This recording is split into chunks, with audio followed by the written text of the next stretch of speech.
Are you coming to the tree where they strung up a man? They say murder three. Strange things that happen here. No stranger would it be if we met at midnight in the hanging tree. Coffee. Without it, we would never have had the Industrial Revolution. We'd all be still living in Europe in mud huts. Here in Laredo, we have the Organic Man Coffee Trike. 4501 McPherson, the best coffee on the planet. If you can't get to Laredo, you can order from the Organic Man Coffee Trike .shop.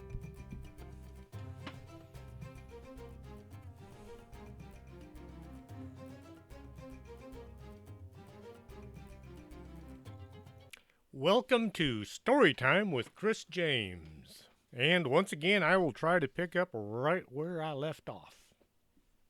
The front door swung open. Pam was used to the door opening and closing, but then a figure appeared. It was huge, nearly 7 feet tall and wide like a football player with all of his things on.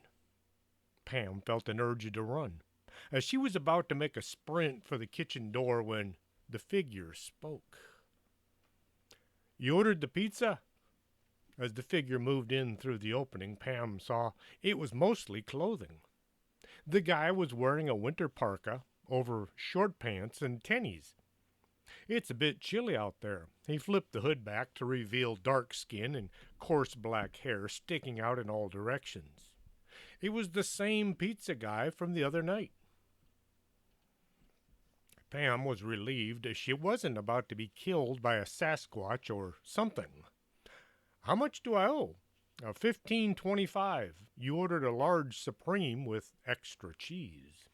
Pam pulled a 20 and a 5 from her pocket. The delivery guy placed the box on the desk and then he looked at the book. "Oh, wow. Do you read Rongo Rongo too?" No, I was just looking at the pictures. No one in this town speaks Rongo Rongo." Tell that to my granny."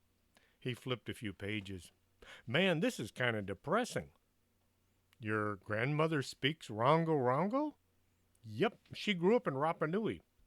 She taught me some, but man, it's not easy. I had a hard enough time learning Greek." "Is your grandmother here in town?" "Yeah, she lives with us over on the east side of town." "Ooh, the east side of town." Someone had some cash. Then why is this guy delivering pizzas?" Why are you delivering pizzas?" Pam felt as if she were invading his privacy.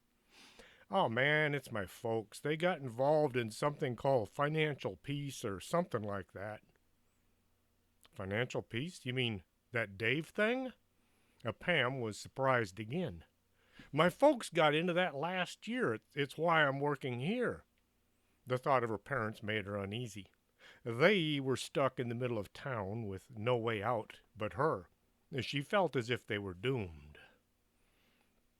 "That's kind of wild." He held out his hand. "My name is Tom. Was like they were related by a lack of debt." Tom, that doesn't sound very exotic." Pam figured he should have a name with lots of vowels and not enough consonants. "My folks call me Tomasi. It's an island version of Thomas." Pam got back to thinking about her folks who were on their way to becoming ice sculptures. "Can you tell me what this book says?" "I can try." He surprisingly looked at his watch, surreptitiously looked at his watch. "I only have a minute or so." Pam reached into the desk drawer and pulled a few large bills from the petty cash fund. "I'll make it worth your while." Tom focused on the front page of the book. "Let's see, whoever wrote this thing was only using Rongo Rongo because it's an obscure language." Pam was impressed. "You can tell that from just looking at the writing?" "Oh no, it says that on the front page. I'm writing this in Rongo Rongo because no one can translate this obscure language." Tom flipped to the next page. I think it says something about a Dybbuk box. No, it's kind of like a Dybbuk box. He scratched his head. You should get my granny to look at this book. She speaks Rongo Rongo like a native. Tom considered his last statement and felt just a little foolish. A Dybbuk is a restless, mostly hateful spirit believed to be able to haunt and even possess the living. One was found inside a haunted wine cabinet that was sold on eBay. When can I get her to look at it? Pam was beginning to think just maybe they could save the day. I don't know. She's getting kind of up there in years. Pam felt herself sinking again. I know. Bring her by for a free healing. You guys do healings here? Tom looked as if he might say yes. And a card reading and a free cup of coffee. Pam was pulling out all the stops. Well, all right then. How about, say, in the afternoon? I'll be out of class by then. He pulled the hood back up over his head and turned and headed out into the snow. After eating her dinner, Pam got cleaned up and headed for bed. The goat was there, snoring on his side of the bed. His side? Well, he did like it closer to the door. Pam considered this a good plan. If there actually were a monster intent on eating sleepers in this particular bed, it would get the goat first, giving Pam to run around the room and completely go insane, waiting for him to kill her. Pam got under the covers and did her best to sleep. She tried to sleep, but found her mind kept showing images of her folks slowly turning to popsicles. Mom and popsicles. She tried to ignore the images. Look, I'm trying to sleep here. Stop with the morbid scenes. Okay, how about an accidental house fire? Pam thought what might happen when her dad tried to build a fire in the living room only to set fire to the entire house. After a few hours of entertaining herself by watching her parents' departure from this life, Pam turned the light on and tried to read. Aliens Attack Walmart. It sure beat the heck out of Dead Parents.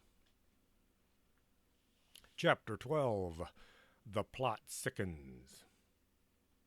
Eddie entered the back building by way of the back door. He found parking his motorcycle out back was fine as long as he didn't park too close to the building. He pulled his key out to unlock the library door, but realized the door was partially open. I thought I locked this last night. He pushed the door inwards. Pam sat at the bar, a fresh cup of Java in front of her.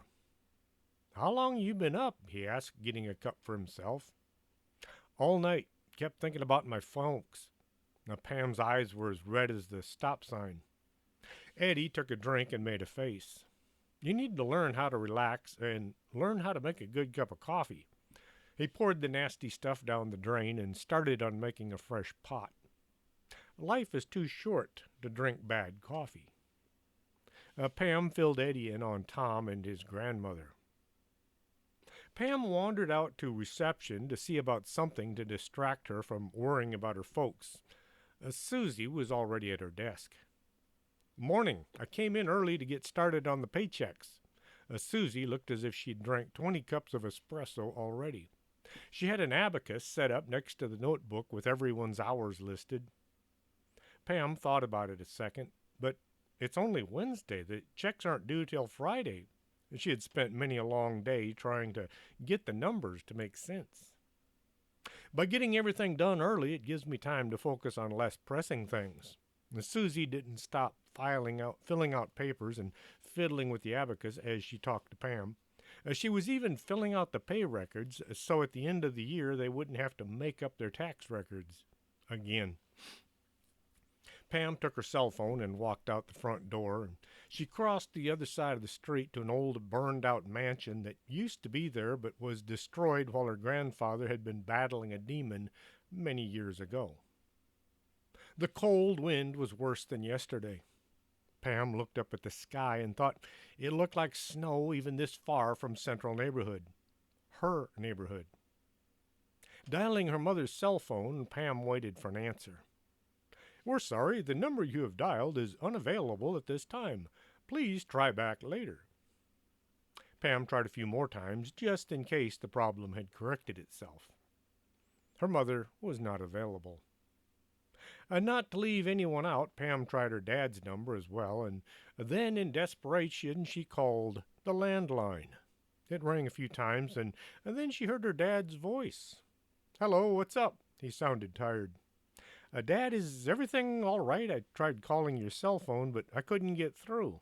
"Oh, it's the cell tower. It fell over last night." He sounded tired. Pam wondered how he would know the tower that was a mile from the house had fallen over. "Oh, well, I was up on the roof shoveling snow so the roof wouldn't collapse." He knew his daughter well enough to guess she was about to ask. "It snowed all night, so I was up there a lot." "Is everything all right?" Pam didn't want to know. Her dad was not one to mince words. "We're kind of packed in here. There are people sleeping on the living room floor. We're down to eating just canned goods. We finished off the refrigerator last night. If nothing else, I'll get my rifle out and see about shooting something to grill." "You're going to go hunting in the middle of town?" Pam knew her dad wasn't much on joking. "I saw a pack of wolves running through the streets last night while I was shoveling." "Wolves?" "Yeah, they're kind of chewy, but they're full of protein." "Dad, whatever you do, don't start a bonfire in the living room." "Don't worry about us. Just take care of yourself." Her dad was putting on extra macho. "Can I speak to Mom?" Pam felt the need to talk to her mother. She's asleep right now. She was up all night with a hard delivery." "Delivery? Who's making deliveries in this weather?" Pam was confused. "Not that kind of delivery. A woman from down the block was pregnant, and now we have a newborn in the hall closet."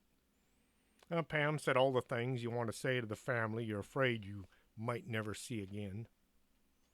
As Pam was about to cross the street back to the bag office, she noticed there was a bunch of cops lined up along the porch. They were all dressed in black, and they had serious-looking weapons. The Civil War soldiers were all standing around them, playing as if the SWAT team was there for the soldiers. One of the soldiers was standing at the end of the stack as if he were a member of the entry team. His musket was pointed in the air like the SWAT team were doing. Pam was so absorbed by the spectacle she didn't bother to ask herself what was going on. With extreme speed and violence of action, that's one of those cool SWAT terms, the member with the battering ram swung it at the massive door. Too bad he didn't know the door wasn't locked. It wasn't even latched. The only thing holding the door shut had been the slight difference in air pressure from one side of the door to the other. The battering ram touched the door at a very fast and vicious manner, and the door did its best to get out of the way without obtaining any damage to its slightly old paint job. The officer holding the battering ram found out about Newton's first law of motion. When viewed in an inertial reference frame, an object either remains at rest or continues to move at a constant velocity unless acted upon by an external force. The battering ram remained in its constant velocity, while the door, acting in a very sane manner, had gotten out of the way.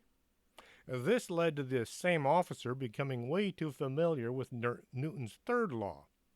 When one body exerts a force on a second body, the second body simultaneously exerts a equal force on the magnitude and opposite in direction on the first body. Boy, that's a mouthful. He was pulled off his feet and followed the battering ram in and then through and then around the front door. The rest of the entry team, actually it was the entry team, the battering ram officer was supposed to remain on the porch and act as a backup for the real entry team. Anyway, the entry team saw their buddy fly through the air and into the unknown territory, and they entered as fast as they could. The third officer in the team began yelling, "Police, police," no one moved.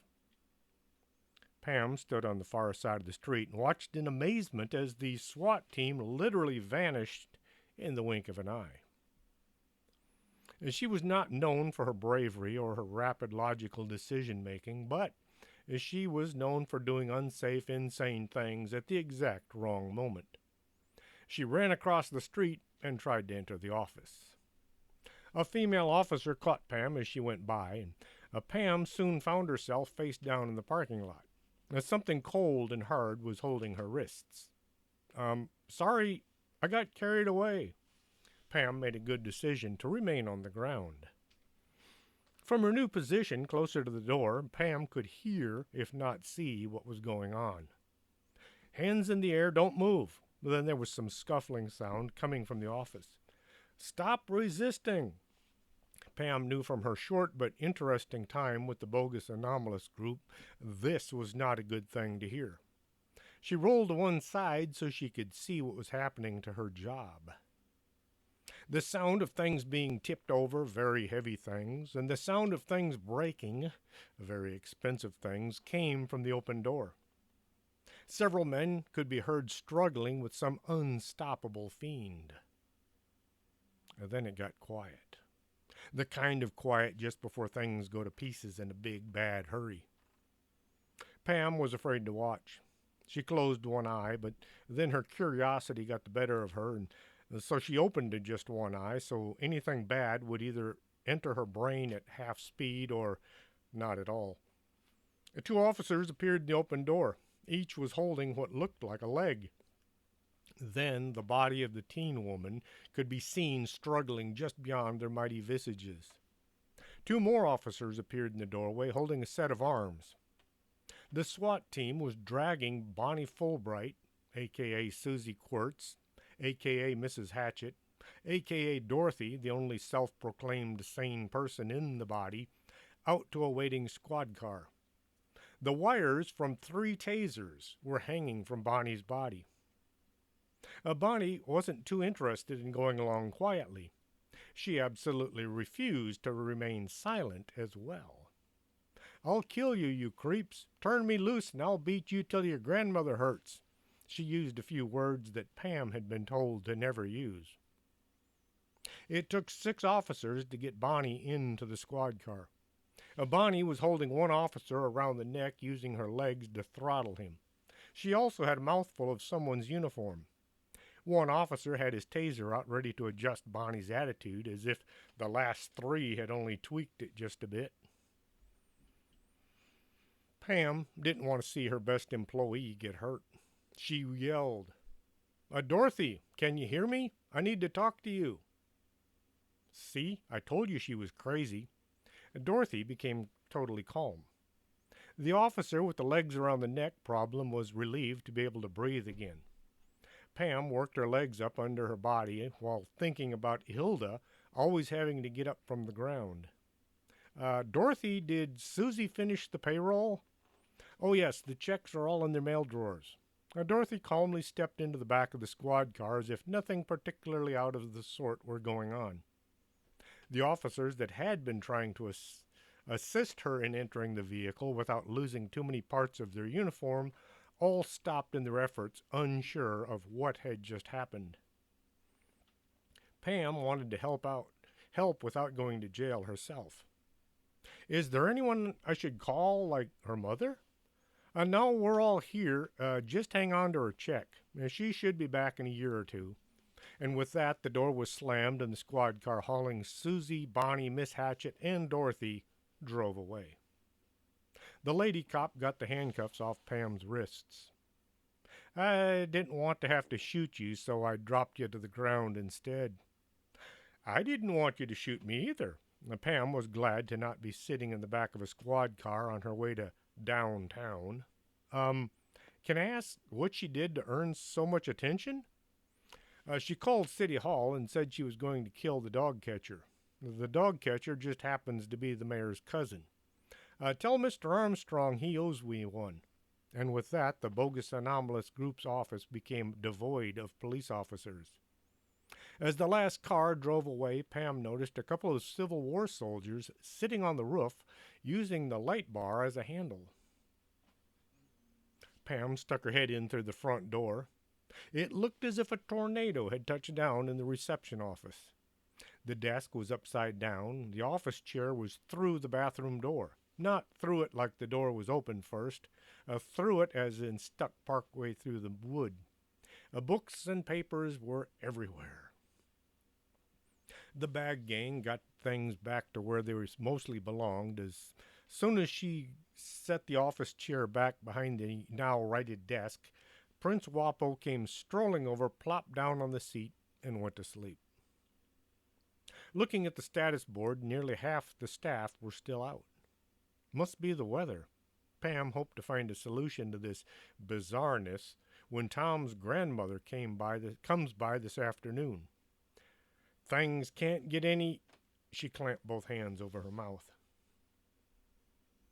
A few people came in looking for their favorite paranormal operator. Looking out the front door, Pam could see the snow had finally come to the front yard of the bag building.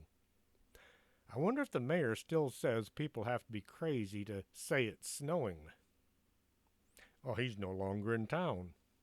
What? He took off, fled town for just like a true leader. Great, Pam went to see about something to warm up her spirits. The coffee shop was mostly empty. Hilda stood at the bar, holding on so she could stay off the floor, a cup of something frothy in front of her. She had on a coat that reached all the way to the floor, and then some. Of course, Wanda was in her place, a fresh cup of coffee all ready for her in case she needed a shot of caffeine. Eddie slid Pam's favorite beverage across the counter. I need to let you know I'll be leaving early today. I have to take the family out of town. We're heading to my folks' place. I have to get them away from this cold. He looked as if it hurt to say it. I'll try to be back tomorrow afternoon. And Pam answered, You work plenty hard. Why not take a few days off? You need some family time. And Pam thought about her less than tasty coffee. Could you brew up a batch before you go? I have someone coming in to look at the book. Sure thing. You want me to make a bunch of sandwiches as well? No, that's not necessary. I still have some pizza from last night. And Pam didn't think she could handle many more interesting sandwiches. With little to do, the time dragged by. Now, Pam tried to decide who would be the happy recipient of the dining room now that it was unused.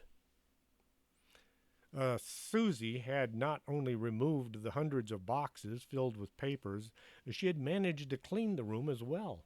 It looked ready to move in, as long as you were looking for a formal dining room style office.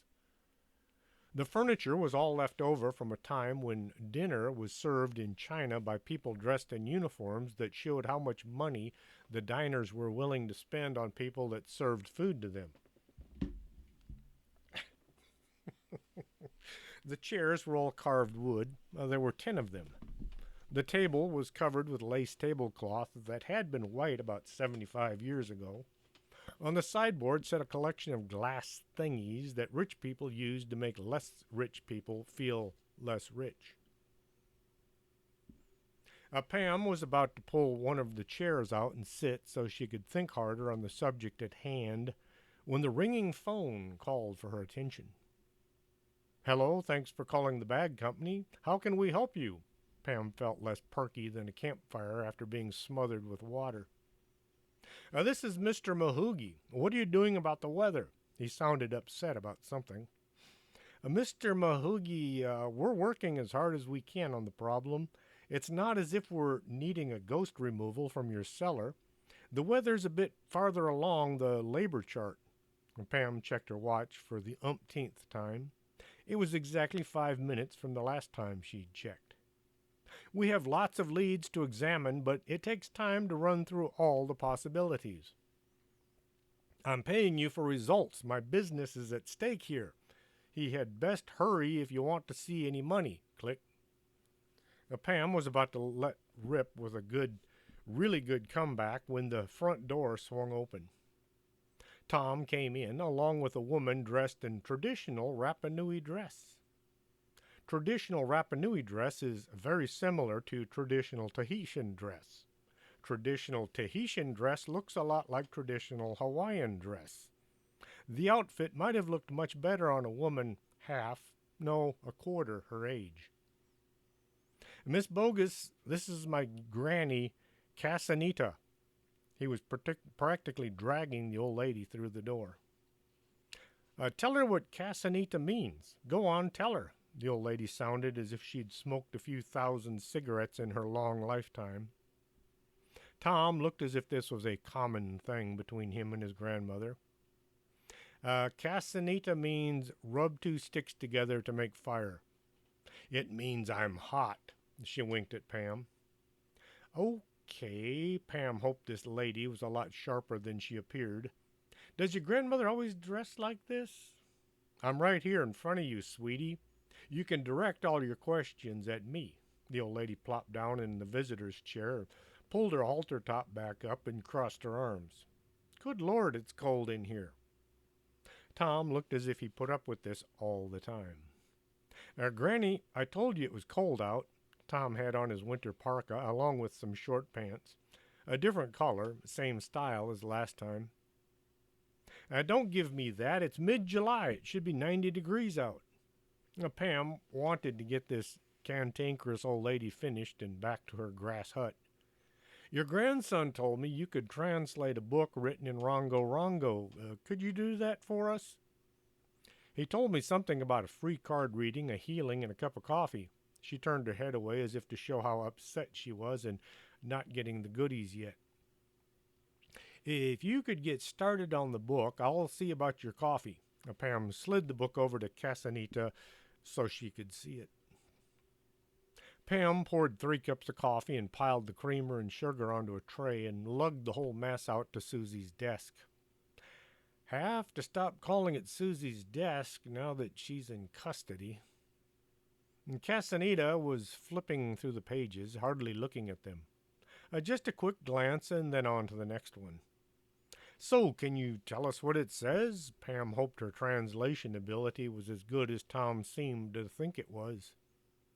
It says the Arctic spirit has been locked inside a box to stay for all of eternity, or till some numbskull opened the box and let him out.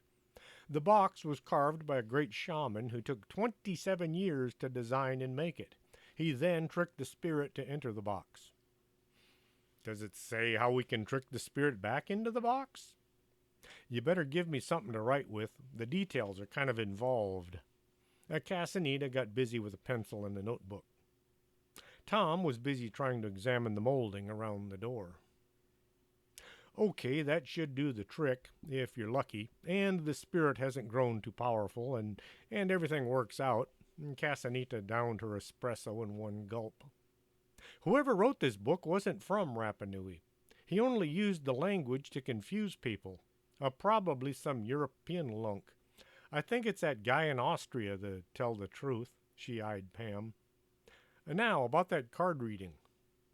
Pam glanced over at the status board, already knowing Madame Dingus hadn't made it in today. How about a healing? We can get your card reading later. A healing is the last thing I need. I was promised a card reading. Casanita looked unhappy. Granny, you should take the healing. Remember your knees are hurting this morning. Tom was playing the hero. That's just the weather. When it gets cold and damp, my joints act up. Casanita was now being stubborn. Well, as long as we're here, I'll take the healing then. Pam was about to send She was about to send Casanita upstairs, but then thought better of it. Come with me, and we'll get you healed and ready for... come with me. Pam led the old lady to Cassandra's office. Wait right here, and I'll be right back. Pam eased out the door, closed it, and then took off running. She ran up the stairs to the second floor and then knocked on room 2C. Hilda, I need you downstairs right now. Pam was out of breath. Are the cops back? Hilda was dressed in a floor-length sequined evening gown. Her platform shoes were hot pink. Her fashion sense was non-existent. No, I have a client in Cassandra's office, but I need you to do the honors. Her breath was catching back up with her lungs. But that's Cassandra's room. It would be like violating her space. Hilda was reading a book on Reiki healing. Now, I don't have time to discuss this. It's getting colder by the minute. Pam herded Hilda out the door and over to the steps. Give me your hand. Oh, I'm okay. I know how to walk, Hilda was saying as she took the first step. Pam got Hilda back on her feet. That was kind of exciting. Hilda had to stop and twist her dress back around frontwards. I believe this belongs to you. Pam handed over one hot pink shoe. I don't get it. I never have this problem walking at home. Hilda plopped down on the last step to strap her shoe back on. Pam wanted to say it might be the shoes, but you just don't talk bad about someone's footwear. Pam got Hilda into Cassandra's room and then took a load off her feet. Sitting at Susie's, well, no, at her, well, at the receptionist's desk. Pam put her feet up on the corner and leaned back. Prince Wapo looked down at her from the filing cabinet. I think I need a vacation. Closing her eyes, Pam tried to relax and think. A gust of cold wind blasted in through the front door, and this made thinking or relaxing near impossible. I should get Grandy to look at that heater.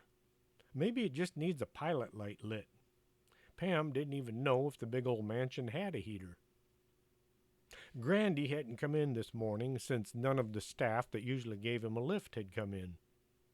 The sound of people coming down the hall got Pam's attention. She dropped her feet off the desk and sat up just as Tom and Casanita came walking to the front door. Casanita was actually swinging her hips as she walked as if doing some tribal dance. That was great. I feel like dancing all the way home. Not in the truck. You'll have to wait till we get home. Tom thanked Pam and then escorted his grandmother out to his pickup. Hilda came clomping around the corner.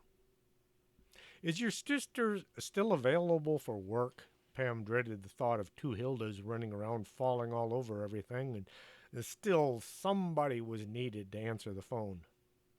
I'll ask her when I get home, as Susie stood there swaying back and forth. I thought you said she lived in your mother's basement. She does. I live with her. Pam looked out the front door at the snow as it piled up on the lawn. You should get going. If this keeps up, you'll be stuck here with me all night. No clients waiting for relief? You and I are the only ones here. Eddie had already taken off, and he wouldn't be back for some time.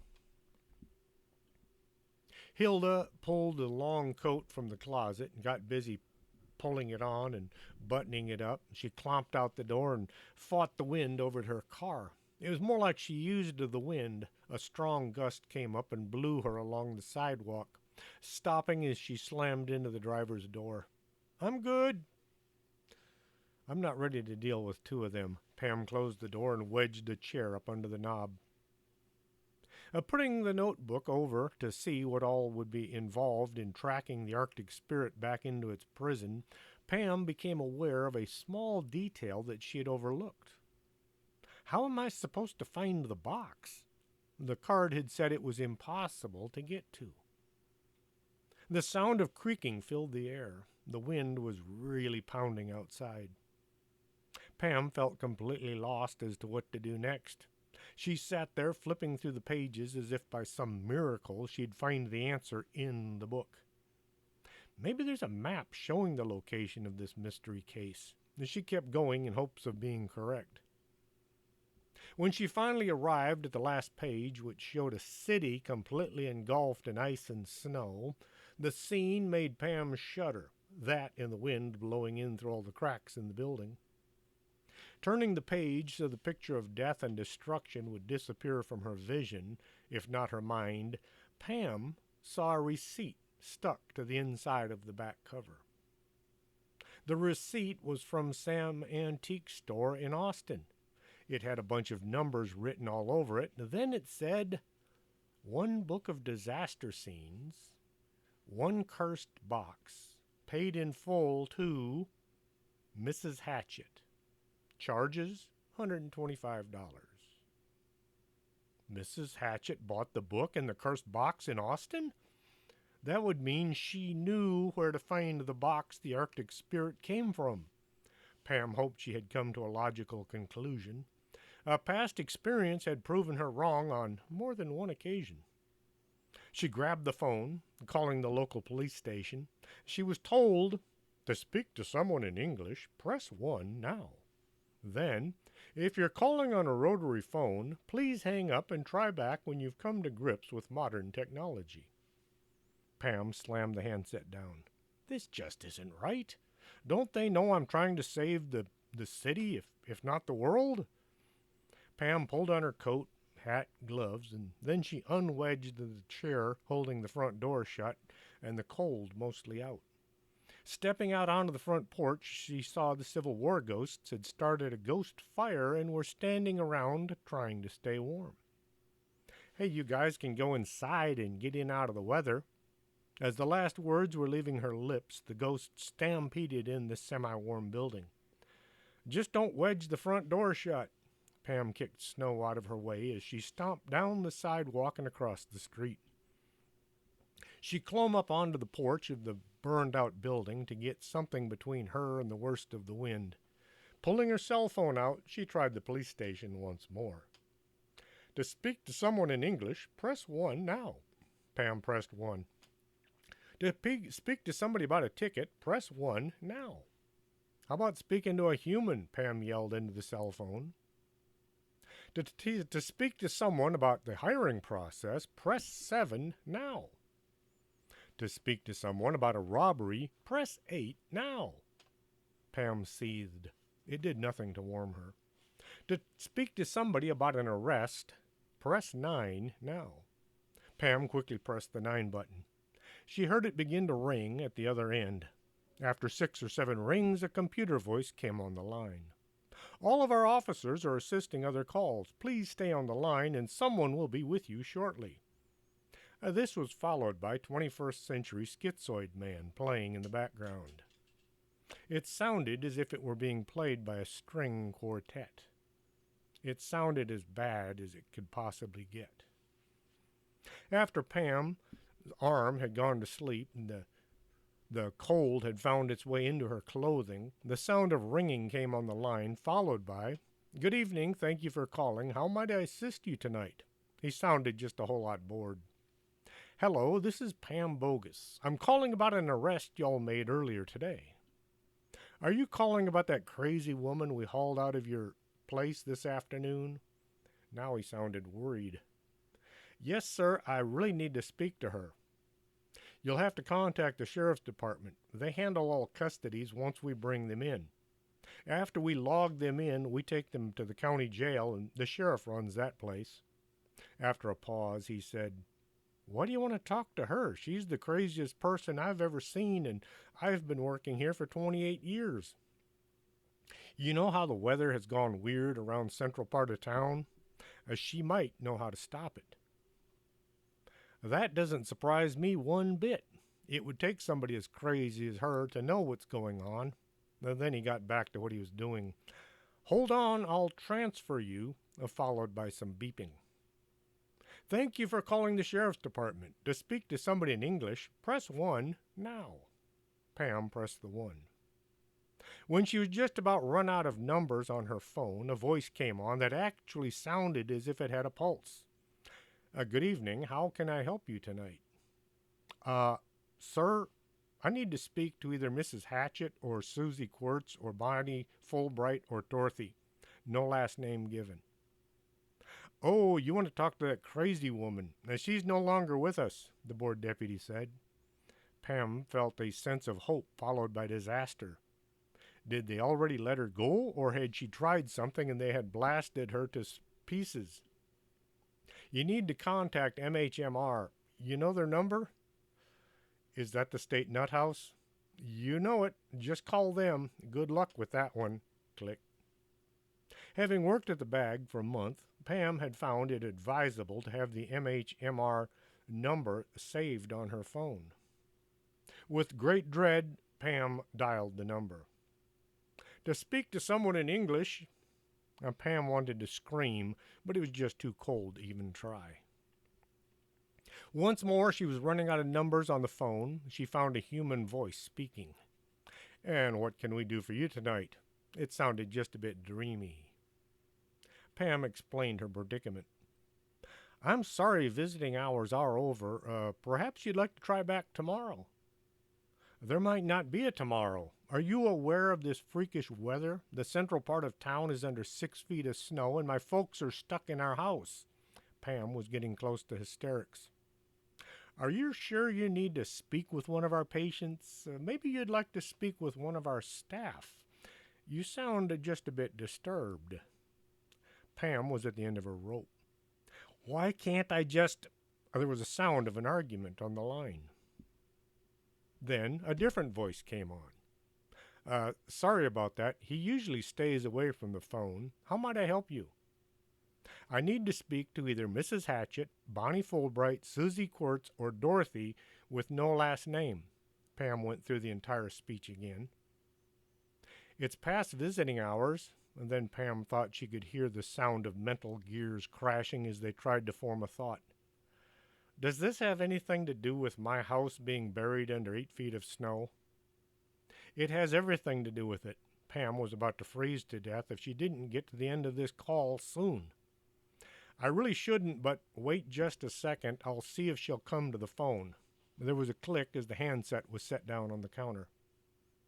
Pam yelled, Ask for Dorothy. She's the only sane one in there. Pam's phone chose that exact moment to go beep, letting her know her battery was about shot. Oh no, not now. This can't be happening. Pam started jumping from one foot to the other, either to stay warm or because she needed the bathroom. A voice came on the line. Yes, followed by, You really shouldn't be calling them. They're all crazy, you know. It was Dorothy. Dorothy, listen, I have to know what Mrs. Hatchett did with that case she bought in Austin. Oh, I don't know. She snuck out of the house without telling me. And Dorothy was whispering so the others wouldn't know she was on the phone. Pam was losing her battle with her sensibilities. Who did she tell? Did she tell the others? Let me ask. There was a mumbled discussion, followed by an argument. What sounded like somebody being slapped came through the line. How dare you? You gave my job away. The sound of sobbing came through the line. Susie? Is this Susie? Of course it was. None of the others had been employed by the bag company. I didn't give your job away. I hired somebody to answer the phone. You're still our receptionist. You're on furlough. The sound of bodily fluids being vacuumed back up into the sinuses filled the speaker. You're not just saying that, are you? Susie, can you tell me where Mrs. Hatchett sold that big case she picked up in Austin? Can you? Pam tried to sound as pleasant and employerly as she could. The voice changed. It was Bonnie. She can't tell you the time of day. I know where she sold the leather case with the engravings on the lid. Pam was worried more than usual. Can you or will you tell me where she sold it? Pam ladled on the sweetness. What's in it for me? Just like any teenager. What do you want? Pam crossed her fingers, hoping the teen wouldn't demand anything Pam would find it difficult to deliver. I want a copy of every book Terry Pratchett ever wrote. There was a slight pause. In hardcover. Pam was relieved. How many books could the man have written? Sure, no problem. So tell me, where did Miss Hatchett sell the case? You promise. If you're lying, I'll send Annabelle to see you. Annabelle? Who in the world? Must be another personality. I promise I will get all of Terry Pratchett's books in hardcover. You want them signed too? Well, of course. Is there any other way to collect books? Pam's phone went beep, beep, letting her know it was just about to die. So where did she sell the box? Pam wanted to reach through the speaker and throttle the teen woman. She sold it to the Bandolarium, and the phone went dead. The Bandolarium? What's a Bandolarium? Pam asked the now shut-down phone. She held the phone out at arm's length. What the heck is a Bandolarium? She yelled at the now dead phone. Pam stomped her way back to the office. The snow was now 2 feet deep in the street. She could barely feel her feet by the time she got onto the porch and in through the door. She went straight to the bookshelf and grabbed a phone book. Flipping through, she looked for antique shops, and there it was, the Bandolerium Antiques and Oddities, and it was only 4 blocks from her house. Pam ran to the back door, intent on getting the company car and driving to the store. The snowfall was not allowing any kind of driving. Not tonight, maybe not ever. Pam fell to her knees. Tears managed to fall halfway down her cheeks before freezing. I'm never going to make it in this. Lieutenant Brambleberry saw the look on her face. Dear child, what has brought on such grief to your fair countenance? Pam had to decipher this flowery speech. It's snowing and I can't drive over to save my folks' lives, and now we're all going to die and join you in the afterlife. Why, if you can't drive, why not take a sleigh? The officer looked very heroic as he waded out into the snow and vanished into the storage shed. Way back when the mansion was new, it had had stables to keep horses used to go about town in. This worked out quite well till the advent of the automobile. Pam went flying down the street, holding on for dear life. The sleigh was traveling so fast the snow was being whipped up like a tornado. There was little chance of controlling this rocket on skis. Pam just hoped she could stay on, fearing what might happen if she were to become dislodged and wound up stranded in this frosty desert. This is one of the dumbest things I've ever tried, she yelled at the top of her lungs. No one was there to hear her mournful cry. Lieutenant Brambleberry had found a set of skis in the storage shed. He then got a wicker basket, a very large wicker basket, and used some nails that secured the basket to the skis. Or did he secure the skis to the basket? Anyway, he dug out a harness set from way in the back and attached this to the front of the skis. He discovered their horses were no longer there, long gone. There hadn't been any horses in the shed in about 90 years. As he was trying to find something to take the place of the equine mobility, the yard goat stuck its head in the door and yelled, "Hey!" The goat wasn't too pleased at being hooked to the sled, but his hooves should work well in the ice and snow, and besides, this was their only choice. Which is a misnomer. If you have a choice, you have more than one thing to choose from. Pam felt the cold slipping in through her coat. As she was dressed up with everything she could get on over her head, she had even pulled out her used laundry and put that on as well. The coat covered both her jackets, giving her a girth reminiscent of a small sumo. Her toes had stopped communicating with the rest of her, and her gloves would have slipped off the sides of the basket if not for having become frozen to the edges. She had on an old pilot's helmet pulled on over her hair. It was leather, old and cracked, but it kept her eyes from falling out, and the goggles kept her from becoming ice cubes. It was not as warm as it sounded. Her scarf was wrapped around her face, giving what little protection it could.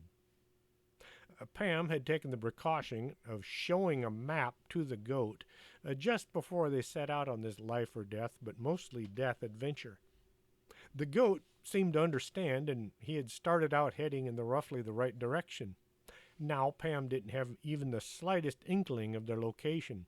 All was white. The goat could barely see in the driving sleet. Ice was forming all along his hair, covering his body. He was looking more like a snow goat than a goat. It would have been a good idea to just take a straight course to their destination, but where's the fun in that?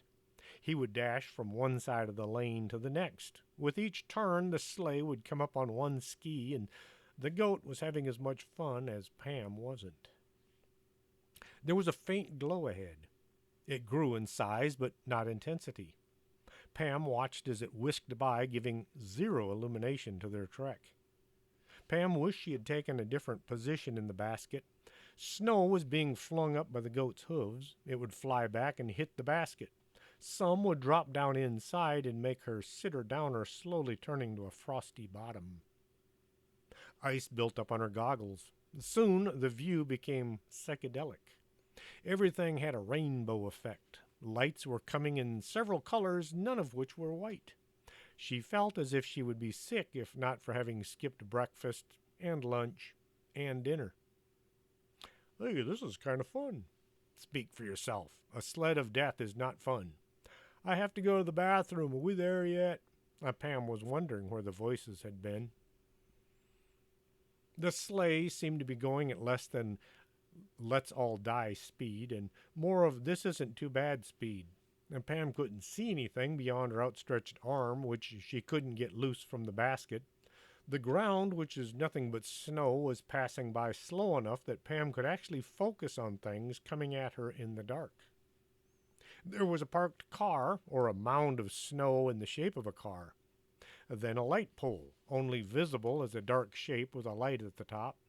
The light was only a few feet above the ground. On either side of them, Pam could see what must have been buildings, all dark and quiet. Pam didn't remember this many hills anywhere around town. Can we say snowdrift? We're hopelessly lost. These are all one-story buildings, and the area we need are all two-story buildings. As she wished to convey this to the goat, but the wind tore her words away and tumbled them into the blizzard behind them. The sleigh was definitely moving slower. Pam was now able to focus on the tops of the buildings. There were windows, all with flat roofs above. The roofs were covered in snow, which some had given up their struggle and caved in. Pam could see snow behind the windows of some of the places. The goat came to a halt. It turned its head and looked at Pam. It looked as if he were smiling.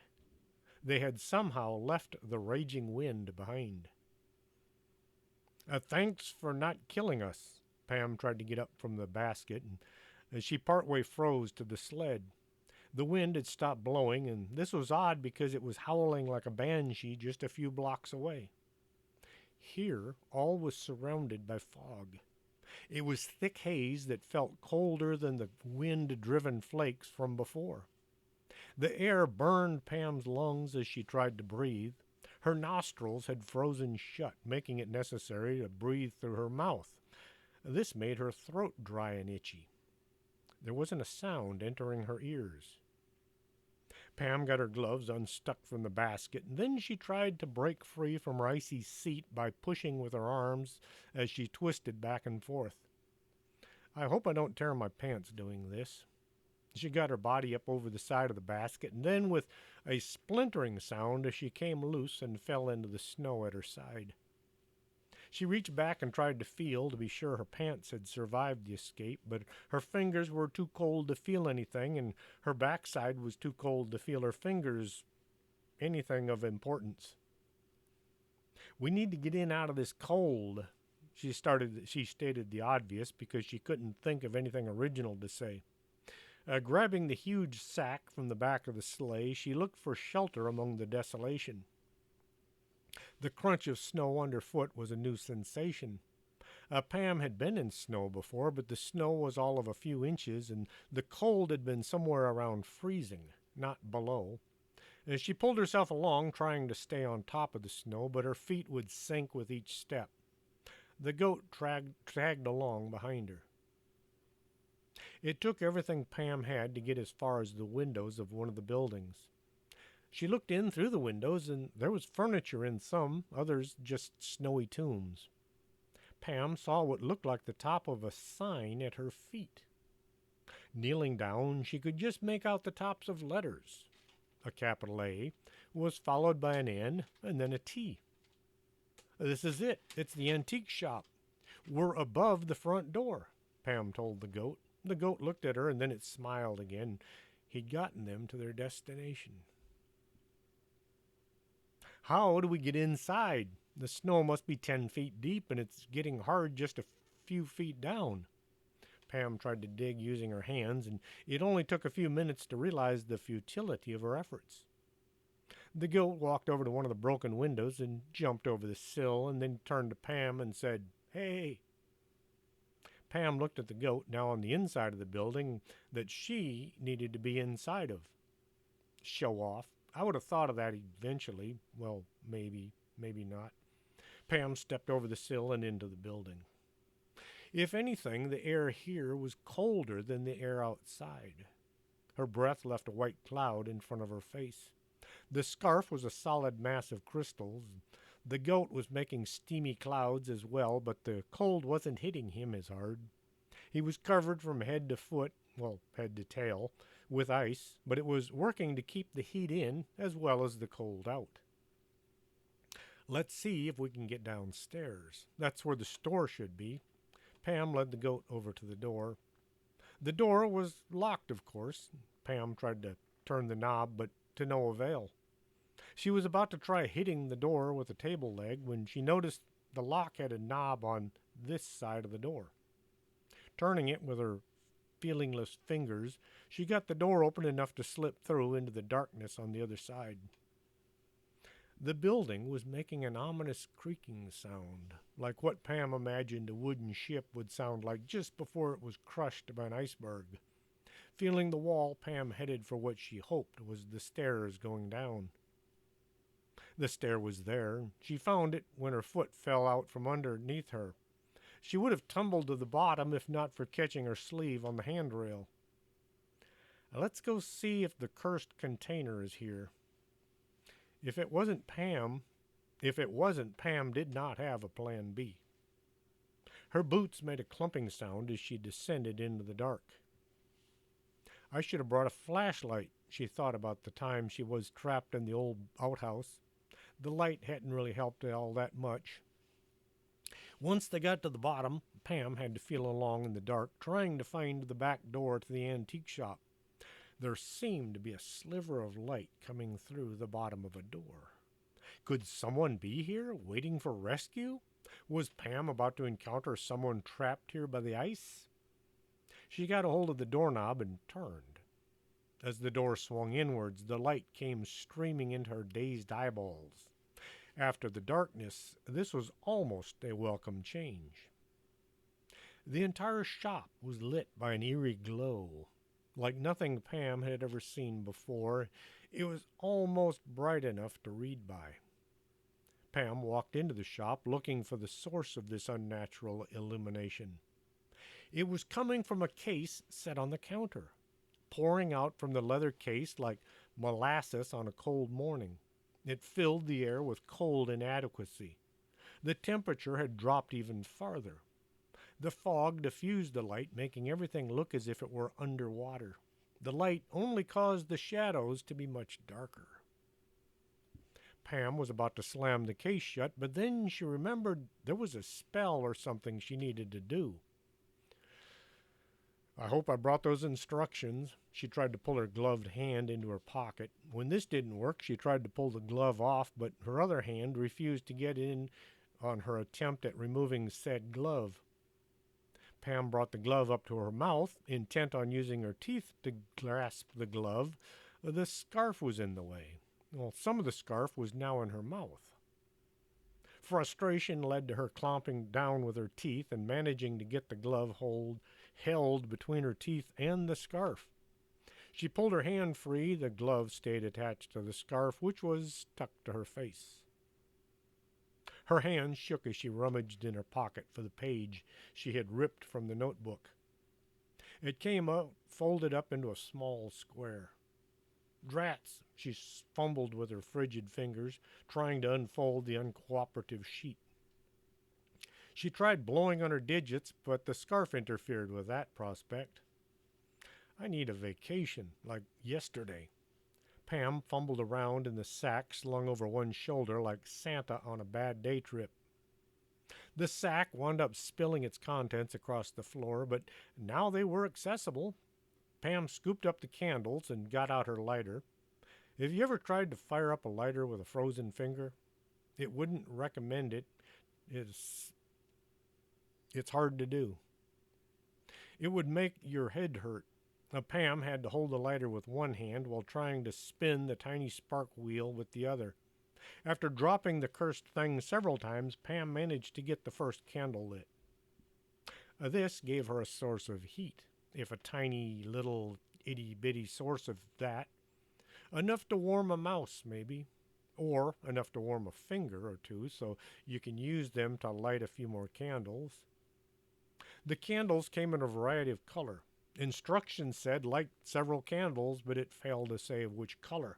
So, Pam had grabbed as many and as many colors as she could find in the bag office. Fortunately, several of the staff had occupations that called for lots of candlelight. Soon, Pam had the entire counter awash in burning wax. This gave her enough light to see Mr. Bandalarium standing against the wall behind the counter. I'm sorry I didn't think anyone was here. She felt like she'd been caught doing something bad. Mr. Bandalarium just stood there, not moving. The look on his face was one of fear and impending doom. He was as solid as a chunk of ice found in the Antarctic. The sound of something moving through the shop made its way through the leather pilot's cap and entered Pam's ears. It wasn't walking or shuffling. It sounded dangerous and disgusting.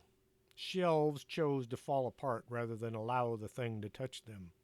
The fog parted, allowing it to move closer to Pam.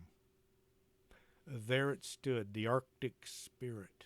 It looked as if a glacier had been crossed with a crocodile. It was hard to be sure because its form kept coalescing as it approached. The only color was cold. Pam thought she was cold before. As the spirit approached, it brought more freezing air with it. Pam held the paper in front of her face, trying to read by the flickering light of hundreds of some candles. Everything was a blur. The ice on her goggles made reading unimaginable. With one shaking hand, Pam pushed the glasses up so she could see. This allowed the cold into her eyes. Oh, now that hurts. Life just keeps getting more interesting. Pam remembered why she was here. Begone, you foul creature, your days have come to an end. The creature began to laugh. You wimpy little girl, you think you can order me around? It said all of this without stopping with its laughter. I command you to enter your prison cell. She tried to put the authority she lacked into her voice. The spirit approached the leather-bound case and looked inside. It only smiled, showing more teeth. I will make your death far more painful even than anything you can imagine. Pam took a step towards the far corner of the shop. You are powerless against me. Oh, but if it were only true. She was sure the shaking was caused by the cold. The spirit turned in her direction. I think I will start by devouring your toes. It took one step in her direction. Pam brought the canister wand up from her side where it had been concealed. Her fingers couldn't feel the trigger, but somehow she managed to trigger it. A spray of liquid shot out and hit the fog in front of the spirit. The Arctic Spirit just threw its head back and let rip with a laugh. This made the building shake and icicles fall from the ceiling. Abruptly, its mirth was brought to an end. Pain, something the spirit was unfamiliar with, shot through its body. Pam loosed another stream of liquid, hammering the fog all around the thing. The Arctic Spirit shook with rage as something unimaginable coursed through its body. It retreated to escape the wicked spray. Pam began showering the ceiling as well as both sides of the spirit, driving it back as her feet refused to advance. When the spray couldn't reach the spirit anymore, Pam found it was either move in close or risk losing her slight advantage. Just as victory was leaning in Pam's direction, the stream began to grow weak. Pam shuffled her shoulder, trying to get the canister from her back. The tank slid from her arm, and Pam immediately grabbed the handle and pumped the sprayer up some more. The Arctic Spirit, sensing the change in activity, began to advance on his adversary. The stream was now back in full force, and Pam blasted the thing in front of her with the stream. The Arctic Spirit leapt backwards and landed in the open case.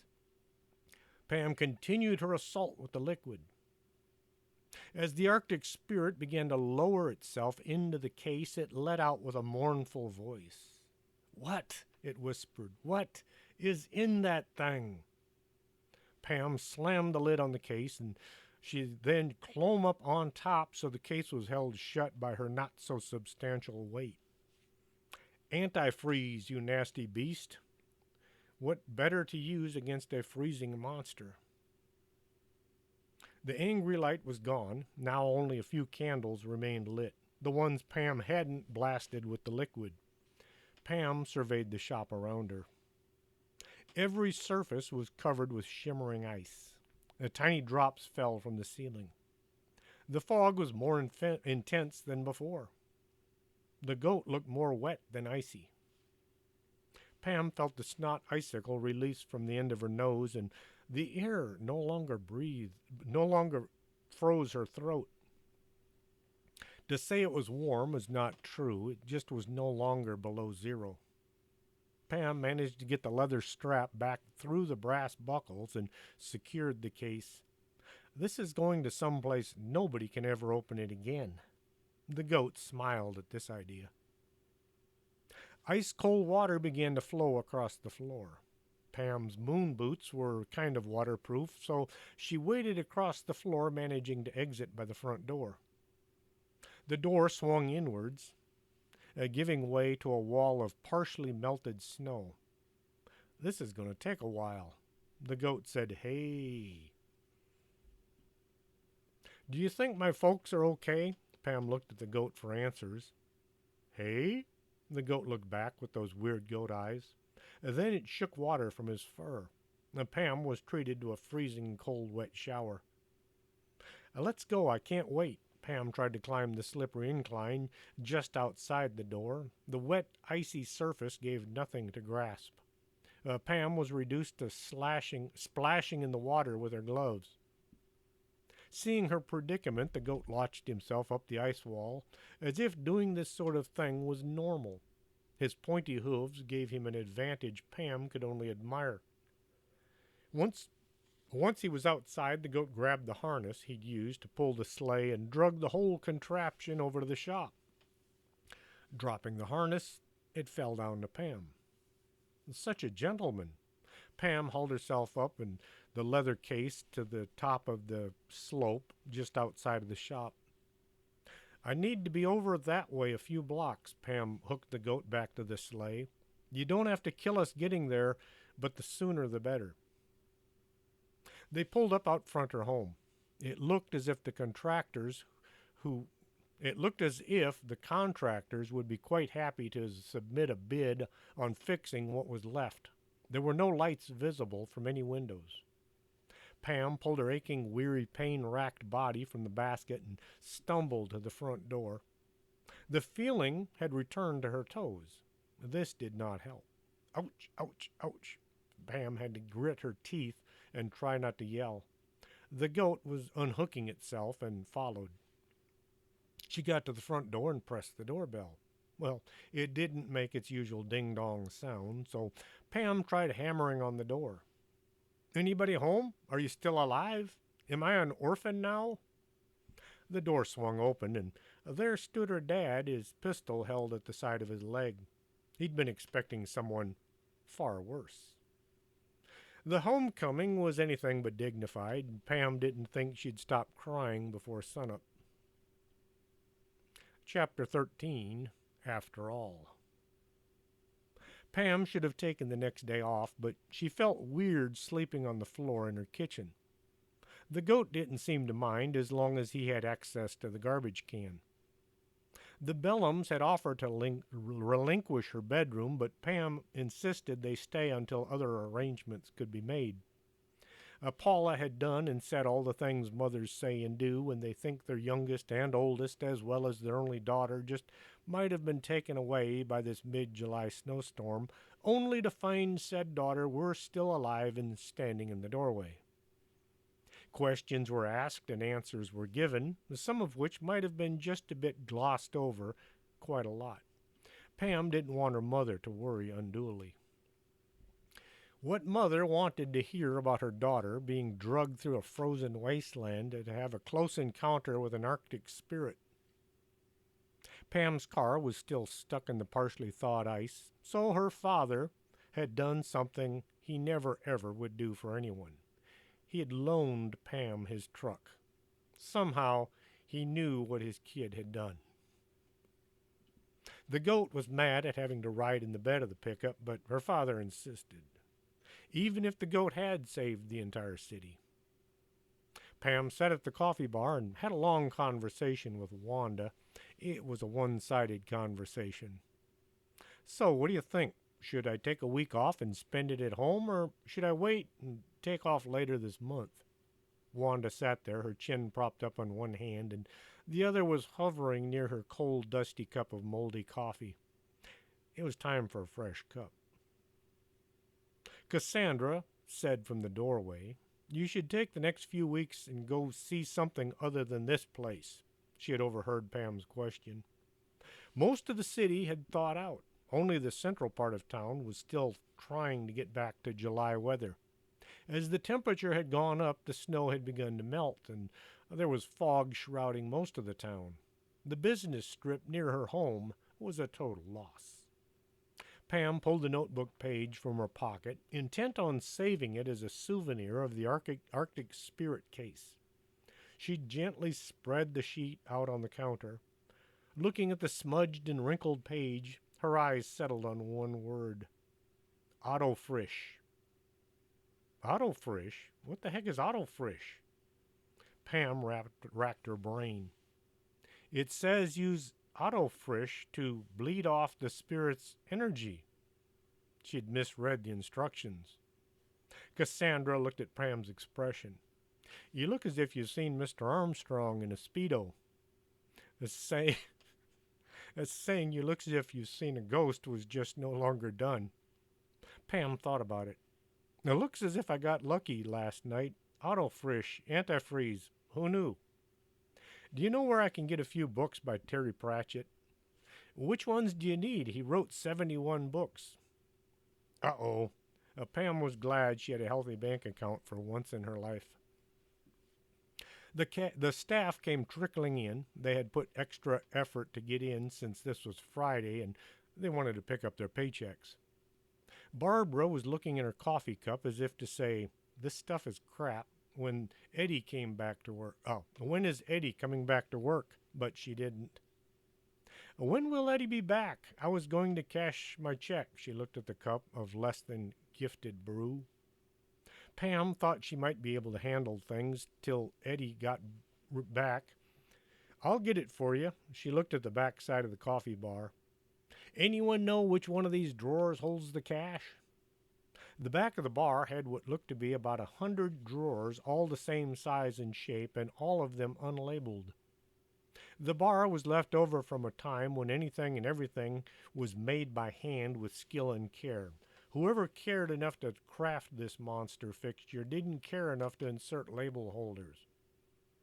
Madame Dingus held one hand out towards the bar, and the other touched her forehead. She closed her eyes and said, "It's the third from the top on the left-hand side." Pam pulled the drawer open, only to find a drawer filled with spoons. "Try the bottom drawer, fifth row from your right," Manuel pitched in. Pam counted over and then down, only to find a drawer full of rubber bands. Soon most of the gang were standing behind the counter, pulling out drawers, more out of curiosity than a search for the elusive cash drawer. "I got it," Hilda said from the floor. She was down there anyway, so she pulled out the first handle she came to. "It's nothing but ones." She held up a handful of $1 bills. "Well, here are the tins." Carol had been opening drawers and stumbling on piles of cash. As drawers were pulled and money was found, it soon became apparent the cash drawers had been arranged by the same person who had done the filing. "It's too bad Susie is unavailable. You could get her to rearrange this mess." Carol got her busy cashing checks. It took some time to find the drawer that held the old used checks. Hildy's head appeared above the countertop. "My sister said she'll take the job." She pulled herself up to a standing position. She was on the wrong side, but didn't want to risk moving till she had consumed a sufficient amount of caffeine. Tell her to come by Monday at 9. Hopefully, I'll be here to show her the ropes. Pam hoped her next new hire would work out better than the last one. Believe it or not, the character of Mrs. Hatchet, Bonnie Fulbright, Susie Quirts, and Dorothy are all based on a woman I knew back when I rode a fire truck for a living. She was interesting to watch as she moved from personality to personality. A friend of mine thought it would be a good idea to date her. He said it would be like going out with a dozen women. Boy, was he sorry. About that gas station from the Twilight Zone, a friend of mine named Dave and I were bringing a load of medical supplies back from El Paso to Laredo. We needed gas and spotted a gas station sign off of I-10, and it was exactly like the one in the story. Mostly. Anyway, I hope you enjoyed the Bag Company. Here we go again. If you did, I will be back someday soon with the next exciting adventure of Pam Bogus and the Bag Company. The next one is called The Bag Company Go Squatching. Until next time, this is Chris James for Storytime. Are you coming to the tree where they strung up a man? They say murder three. Strange things that happen here, no stranger would it be if we met at midnight in the hanging tree.